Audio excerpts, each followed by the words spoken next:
প্রিয় দর্শকবৃন্দ, আপনারা শুনছেন বিনয় বেঙ্গলি স্টোরি।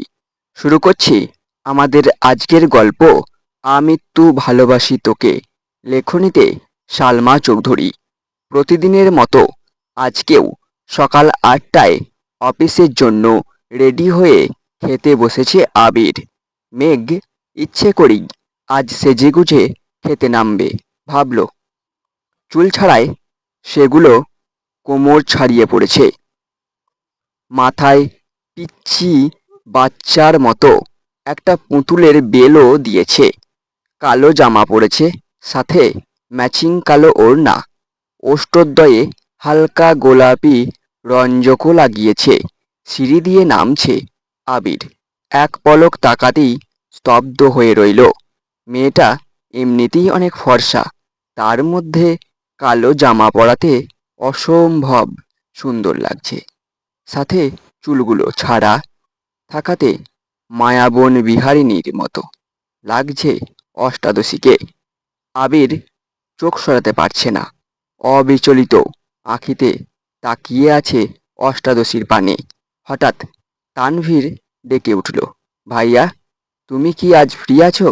মনোযোগ নষ্ট হলো আবিরের। মেঘের দিক থেকে চোখ নামল, তানভীরের দিকে না তাকিয়ে বলল, কেন?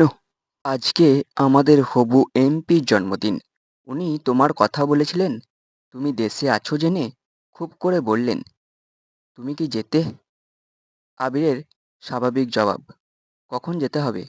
তানভীর বলল, ৬টায়। আবির বলছে, আচ্ছা, ঠিক আছে। মেঘ এতক্ষণে টেবিলের কাছে চলে এসেছে। তিন কর্তাই যেন ঘাড় ফিরিয়ে তাকালো। সকলেই এক নজর পায়ের দিকে তাকালো, কিন্তু কেউ তেমন কথা বলল না। অবশ্য কথা বলারও কিছু নেই। মেয়েদের সেজেগুজে বাবা চাচারা নাক গলায় না সচরাচর, বরং তারা চায় বাড়ির মেয়েরা সবসময় হাসি খুশি থাকুক। মেঘ চেয়ার টেনে বসলো আবির ভাইয়ের বিপরীতে। এক পলক তাকালো। আবির ভাইও আজ কালো শার্ট পরেছে। আবির ভাই সবসময় সাদা অথবা কালো শার্টই পরেন। হঠাৎ কফি কালার বা আসমানি বা হালকা কোনো কালার পরেন। শুধু পাঞ্জাবির ক্ষেত্রে ব্যতিক্রম দেখা যায়। ড্রেস মিলে যাওয়াতে মেঘের মাথা নিচু করে মুচকি হাসল। ইকবাল খান তানভীরের দিকে তাকিয়ে জিজ্ঞেস করলেন, তোদের হবু এমপি আবিরকে কিভাবে চেনে?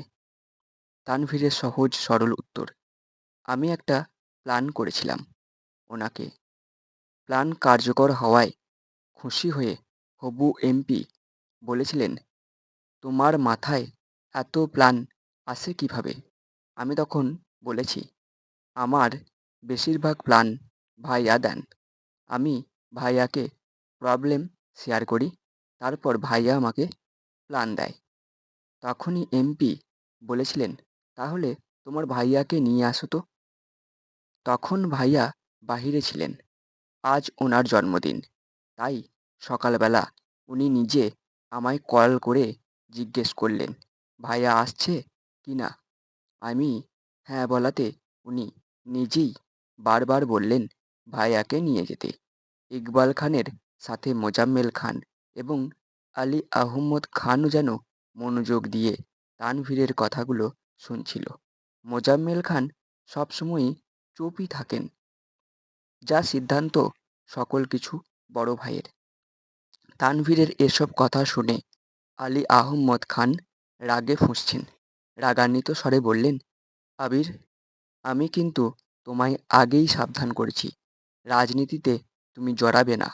আবির নিরুদ্বেগ কণ্ঠে উত্তর দিল, আমি তো বলেছি রাজনীতি করব না। তাহলে তানভীরকে রাজনীতি নিয়ে প্ল্যান দাও কেন? রাজনীতি নিয়ে মাথা ঘামাও কেন? আর এমপির জন্মদিনে যেতে এক কথায় রাজি হলে কেন? এই বুদ্ধি প্ল্যান ব্যবসায় লাগালে আমাদের ব্যবসা আরও এগোতো। গভীর কণ্ঠে একটানা কথাগুলো বললেন আলী আহমদ খান। মেঘ, মিম আর আদি চুপচাপ খাচ্ছে। বাবা চাচার কথায় কোনো মনোযোগ নেই তাদের। মেঘ খাচ্ছে আর মিটিমিটি হাসছে। আবার একটু পরপর আবির ভাইয়ের দিকে পিট পিট করে তাকাচ্ছে। আলী আহম্মদ খানের কথায় আবির খাবার প্লেট থেকে চোখ তুলে তাকালো। রাশভারী কণ্ঠে বলা শুরু করলো, তোমাদের কয়েক বছর যাবৎ একটাই সমস্যা, তানভীর কেন রাজনীতি করে। মেন কথা, তোমরা রাজনীতি পছন্দ করো না, কিন্তু আমি মন থেকে চাই তানভীর রাজনীতি করুক, এবং সেটা মাঝপথে ছাড়ার জন্য না। সভাপতি, এমপি, মন্ত্রী পদে পদে নিজের সাফল্য বয়ে আনুক, এবং আমার বিশ্বাস আমার ভাই সফল হবে ইনশাআল্লাহ। কয়েক সেকেন্ড থেমে আবার বলা শুরু করলো, প্রতিটা বিষয় আমরা নিজেরা যখন ভাবি তখন একতরফা ভাবি। মনে হয় আমি যা ভাবছি সেটাই ঠিক, এটা করলেই পারফেক্ট হবে, কিন্তু সব দিক থেকে সেটা পারফেক্ট নাও হতে পারে। তাই তানভীর পরিস্থিতি বুঝে নিজে যা ভাবে সেটা আমায় জানায়। যদি ভাবনা ঠিক থাকে তাহলে আমি বলি ঠিক আছে, না হয় আমি সাজেশন দিই, এটা এভাবে না করে ওভাবে কর, এতটুকুই। এই কথাগুলো তানভীর চাইলে আমায় না বলে তাদের কমিটির লোকজনকে বলতে পারত, কিন্তু তানভীরের যেহেতু ইচ্ছে সভাপতি হওয়ার, তার প্ল্যান সভাপতি জানলে সে কাজ করবে, তখন তানভীরের নাম থাকবে না। এজন্য তানভীর আমায় শেয়ার করে। আর একটা বিষয় হলো ব্যবসা। আমি ব্যবসায় ঢুকেছি মাত্র 1 সপ্তাহ হলো। আমি সব কিছু বুঝিনি ঠিক মতো। তারপর দেখো ব্যবসায় মনোযোগ দিতে পারি কিনা। এমপির জন্মদিনে যেতে রাজি হওয়ার কারণ আছে। এবার বাবা চাচাদের দিকে এক পলক তাকিয়ে চোখ নামিয়ে বলা শুরু করলো, তোমরা এখন নামি দামি ব্যবসায়ী। এক সময় তোমাদের ব্যবসাও অনেক ছোট ছিল, অনেক ঝামেলা পোহাতে হয়েছে তোমাদের। তখন আমি ছোট ছিলাম, তবুও যতটা সম্ভব বুঝেছি। বর্তমানে আমি নতুন ব্যবসা শুরু করতে যাচ্ছি। আমারও কাগজপত্র নিয়ে অনেক জায়গায় দৌড়াদৌড়ি করতে হবে। অনেক বিত্তবানদের সঙ্গে ব্যবসার দিক থেকে টক্কর লাগবে। শুধু টাকা থাকলেই সব কিছু করা সম্ভব হয় না, সাথে পাওয়ারও প্রয়োজন হয়। অনেক সময় পুলিশের থেকেও রাজনৈতিক পাওয়ার বেশি কাজে লাগে। আইনিভাবে যে বিষয় সাবধান করতে মাসের পর মাস লেগে যায়, সেটা বড় বড় নেতাদের একটা কলেই সলভ হয়ে যায়। তানভীরের যেহেতু রাজনীতিতে আগ্রহ আছে, তাহলে সে মনোযোগ দিয়ে রাজনীতি করুক, আমি ব্যবসা সামলাই। তানভীর ভালো অবস্থানে থাকলে আর আমি মোটামুটি পরিচিত থাকলে আমাদের যে কোনো প্রয়োজনে আশেপাশে মানুষের সাহায্য পাবো। এতগুলো কথা বলে এবার আবির থামল। মেঘ হা করে তাকিয়ে আছে আবির ভাইয়ের দিকে আর ভাবছে কি দূরদর্শী চিন্তা ভাবনা আবির ভাইয়ের। মেঘ মনে মনে নিজেকে বাহবা দিচ্ছে। আবির ভাইয়ের জন্য হিটলার নামটা একদম ঠিকঠাক। আলী আহম্মদ খান, মোজাম্মেল খান এবং ইকবাল খান তিনজনই অবাক চোখে তাকিয়ে আছে। ইকবাল খান সহসা বলে উঠলেন, দেখেছো ভাইয়া, আবিরের চিন্তা ভাবনা কত দূর। আগে থেকেই ভেবেচিন্তে মাঠে নেমেছে। তুমি খামোখা চিন্তা করো ওর জন্য, দেখবে আমাদের ব্যবসাতে খুব শীঘ্রই পরিবর্তন আসবে ইনশাল্লাহ। আলী আহম্মদ খান আর কথা খুঁজে পেলেন না, খাওয়া শেষ করে উঠে গেলেন। মোজাম্মেল খান তানভীরের দিকে তাকিয়ে বললেন, আমাদের মান না রাখো, আবিরের মান অন্তত রাখিস।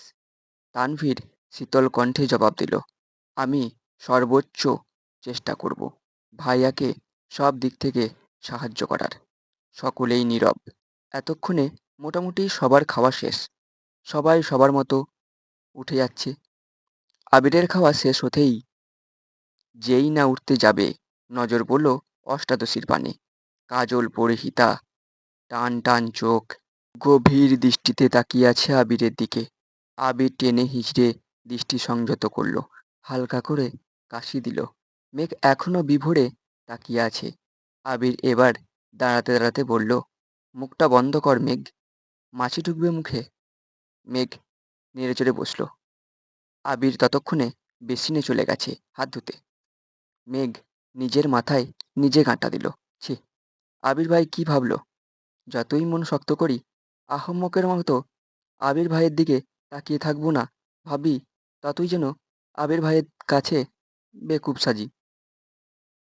সেই যে মাথা নিচু করে খাচ্ছে আর মনে মনে নিজেকে বকতে ব্যস্ত।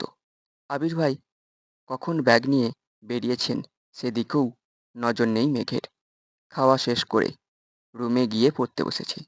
আজ কোচিং প্রাইভেট নেই, তাই 3টা পর্যন্ত টানা পড়াশোনা করছে। তারপর গোসল করে খেতে বসেছে। বিকেল হয়ে গেছে, তাই কাকিয়া আর বড় আম্মু ঘুমাচ্ছেন। হালিমা খানও শুয়েছিলেন। মেঘের সিঁড়িতে নামার সময় নূপুরের শব্দে বেরিয়ে এসে খাবার দিলেন মেঘকে। মেঘ চুপচাপ খাবার খাচ্ছে। হালিমা খান পাশের চেয়ারে বসে শান্ত কণ্ঠে মেয়েকে জিজ্ঞেস করলেন, পড়াশোনা ঠিক মতো করছিস তো মা? মেঘ ওপর নিচ মাথা নাড়ল শুধু। হালিমা খান, আর তো কয়েকটা দিন, এরপরই তো রেজাল্ট দিয়ে দেবে, তারপরেই তো ভর্তি পরীক্ষার যুদ্ধ শুরু হয়ে যাবে। মেঘ চুপচাপ খাওয়া শেষ করে সোফায় বসে টিভি দেখছিল। হালিমা খান সব গুছিয়ে মেয়ের পাশে বসলেন। মেঘ কিছুক্ষণ পর মায়ের উরুর ওপর মাথা রেখে শুয়ে পড়ল।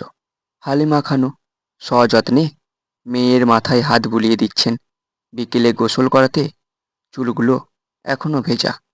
হালিমা খান একটু রাগে রাগে বললেন, সারাদিন বাসায় থেকেও বিকেলে গোসল করিস কেন? ঠিকমতো না খেলে, ঠিকমতো গোসল না করলে অসুস্থ হয়ে পড়বি, তখন তো পড়তেই পারবি না। মেঘ চুপচাপ মায়ের হাঁটু আঁকড়ে শুয়ে আছে। ততক্ষণে 5টা বেজে গেছে। আবির আজ একটু তাড়াতাড়ি চলে এসেছে অফিস থেকে। 6টায় এমপির জন্মদিনের অনুষ্ঠানে যেতে হবে। বাড়িতে ঢুকে চুপচাপ সিঁড়ির দিকে যাচ্ছে। পায়ের শব্দে হালিমা খান তাকিয়ে দেখলেন আবির। হালিমা খান কোমল কণ্ঠে বললেন, এত তাড়াতাড়ি চলে এলি যে, কফি দেবো তোকে? আবিরের দৃষ্টি পড়ে সোফায়। হালিমা খানের উরুতে শোয়া মেঘকে দেখে বুকের ভেতর ছ্যাঁত করে ওঠে আবিরের। মায়ের কথা শুনে মেঘও ঘাড় ঘুরিয়ে তাকায়। চোখ পড়ে সিঁড়ির কাছে আবির ভাইয়ের দিকে। সঙ্গে সঙ্গে সোজা হয়ে উঠে বসল। আবির তৎক্ষণাৎ তড়িৎ গতিতে মেঘের কাছে আসে। ভয়ার্ত কণ্ঠে বলল, কি হয়েছে তোর? বলতে বলতে কপালে, গালে, গলায় হাত রাখল একবার। আবির ভাইয়ের উষ্ণ হাতের ছোঁয়ায় কেঁপে উঠল অষ্টাদশী। আবির হাত সরিয়ে উত্তেজিত কণ্ঠে পুনরায় প্রশ্ন করল, শরীর খারাপ লাগছে? মাথা ব্যথা করছে? মেঘ যেন বিস্ময়কর দৃষ্টিতে তাকিয়ে আছে আবির ভাইয়ের অভিমুখে। আবির ভাইয়ের কপাল ঘামে চিকচিক করছে। হালিমা খান অভিযোগের স্বরে বললেন, আরে দেখো না, সারাদিন বাসায় থেকেও অসময়ে গোসল করে, এত লম্বা চুল শোকাতে তো সময় লাগে নাকি? নিজের কোনো যত্ন নেয় না, কিছু না। আবির সহসা বলে উঠল, মামনি, একটু কফি করে দেবা প্লিজ? হালিমা খানের সহজ সরল উত্তর, তুই বস একটু, এক্ষুনি নিয়ে আসছি। হালিমা খান উঠে রান্নাঘরে গেলেন। আবির ঘুরে গিয়ে হালিমা খানের জায়গায় বসলেন। মেঘ নিচের দিকে চেয়ে ঠোঁট কামড়ে ধরে বসে আছে। শীর্ণ বক্ষ ধড়ফড় করছে অষ্টাদশীর। আবির ক্ষুদ্র চোখে তাকিয়ে আছে অষ্টাদশীর পানে। নিরুদ্যম কণ্ঠে শোধালো, কি হয়েছে তোর? মন খারাপ? মেঘের দুনিয়া ঘুরছে মনের ভেতর, টালমাটাল অবস্থা। হৃৎপিণ্ড ছুটছে দিক বিদিক। কিছু সেকেন্ড পর কোনো রকমে এপাশ ওপাশ মাথা নাড়ালো। আবির একটু চুপ থেকে গভীর কণ্ঠে বলল, কেউ বকেছে তোকে? সহসা মেঘের জবাব, কেউ বকেনি। আবির এবার দীর্ঘশ্বাস ফেলল, বেশ ঠান্ডা কণ্ঠে বলল, তাকা আমার দিকে। মেঘ এবার দ্বিতীয় দফায় ধাক্কা খেল। মেঘ নড়ে উঠল, কাঁপা কাঁপা চোখে তাকালো আবির ভাইয়ের চোখের দিকে। আবির ভাইয়ের শীতল চাউনিতে অষ্টাদশীর মনে ঝড় শুরু হয়েছে। সাগরের গভীরতার ন্যায় চোখের দিকে বেশিক্ষণ তাকিয়ে থাকা সম্ভব হলো না মেঘের। চটজলদি মাথা নিচু করে ফেলল। আবির তখনও তীক্ষ্ণ দৃষ্টিতে তাকিয়ে আছে অষ্টাদশীর দিকে। আবির কিছুটা ভেবে শক্ত কণ্ঠে বলল, মেঘ, আমি এই বাড়ির সিঙ্গেল। একটা মানুষের মুখেও তোর নামে অভিযোগ শুনতে চাই না। মেঘের অভিব্যক্তি বোঝা গেল না, চিবুক গলায় নেমেছে। নিজের মনের উথাল পাথাল পরিস্থিতি সামলাতে ব্যস্ত অষ্টাদশী। আবির কপাল গোটায়। হঠাৎই পল্লব ফেলে দীর্ঘশ্বাস ছেড়ে শক্ত চাউনিতে মেঘের দিকে তাকায়। কাল থেকে বিকেলে কোচিংয়ে যাবি। ওনাদের 3টায় ব্যাচ আছে। প্রতিদিন 11টায় গোসল করবি। 1টার পর নামাজ পড়ে খেয়ে প্রাইভেটে যাবি। তারপর কোচিং শেষ করে বাসায় আসবি। আমি কোচিংয়ে কথা বলে নেব। এতক্ষণে হালিমা খান কফি নিয়ে হাজির হলেন। আবির স্বাভাবিক কণ্ঠে বলল, মামুনি, মেঘ কাল থেকে 11টায় গোসল করবে আর বিকালে কোচিংয়ে যাবে। ওর গোসলের টাইম যদি 1 মিনিট এদিক সেদিক হয়, তুমি সঙ্গে সঙ্গে আমায় কল করবে। এতটুকু বলেই কফির কাপ নিয়ে সিঁড়ি দিয়ে ধপ ধপ করে উপরে চলে গেল। মেঘের হৃৎপিণ্ড দুভাগ হয়ে গেল আবির ভাইয়ের কথায়।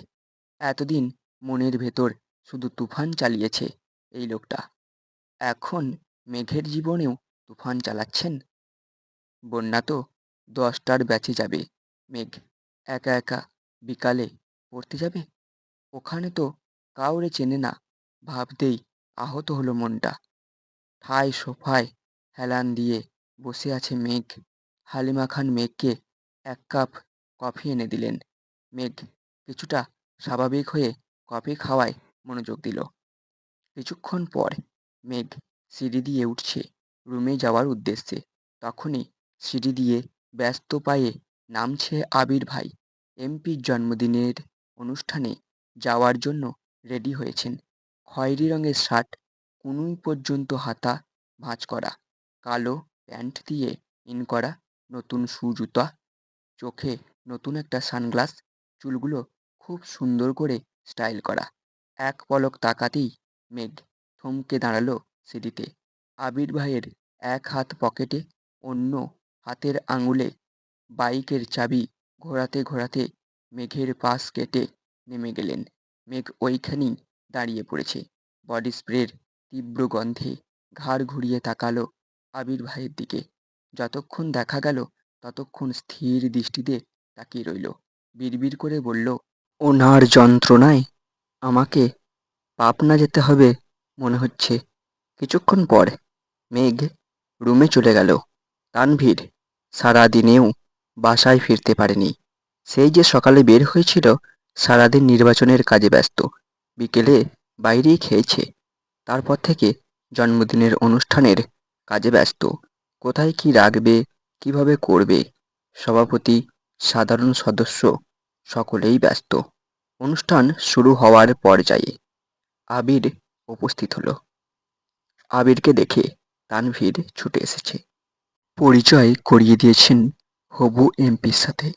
হ্যান্ডশেক করে মত বিনিময় শুরু করলেন দুজনে। অনুষ্ঠান ভালোই ভালোই শেষ হলো। বেশ কিছু ছবিও তোলা হয়েছে এমপির ফ্যামিলির সাথে। আবির তানভীর এমপির দুপাশে দাঁড়িয়ে কেক খাওয়ানো সহ আরও অনেক ছবি তোলা হয়েছে।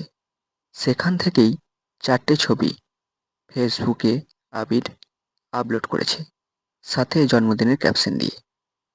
অনুষ্ঠান শেষে তানভীর বলল, ভাইয়া, তুমি কি আমায় বাইকে লিফট দিবা, নাকি রিক্সা করে বাড়ি যাব?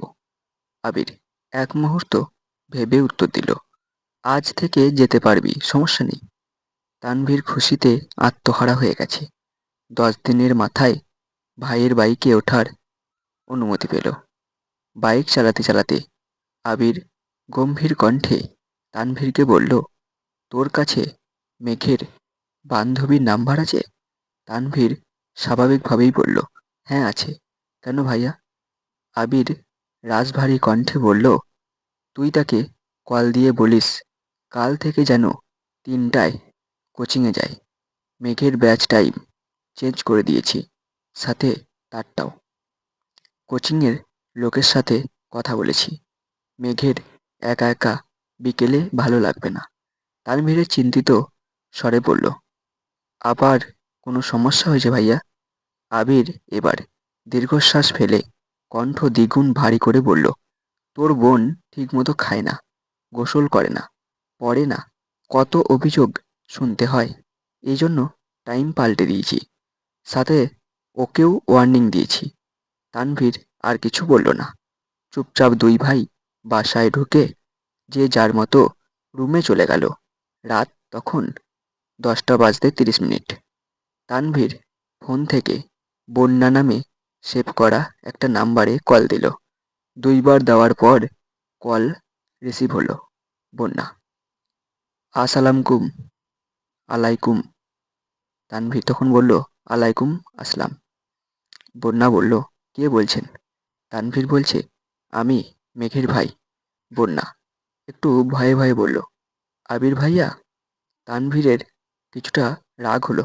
অকস্মাৎ বলে উঠল, ভাইয়া তোমায় কল দেবে কেন? ভাইয়ার কি খেয়ে দেয়ে কাজ নাই যে তোমায় কল দেবে? ভাইয়া জীবনেও তোমায় কল দেবে না। শুধু তোমায় কেন, কোনো মেয়েকেই কল দেবে না। বন্যা আস্তে আস্তে শোধালো, তানভীর ভাইয়া? তানভীর বলল, হ্যাঁ। বন্যা বলল, কোনো দরকার ভাইয়া? তানভীর, শোনো, তুমি কাল থেকে 2টার ব্যাচে প্রাইভেট পড়বে, আর 3টার ব্যাচে কোচিং করবে।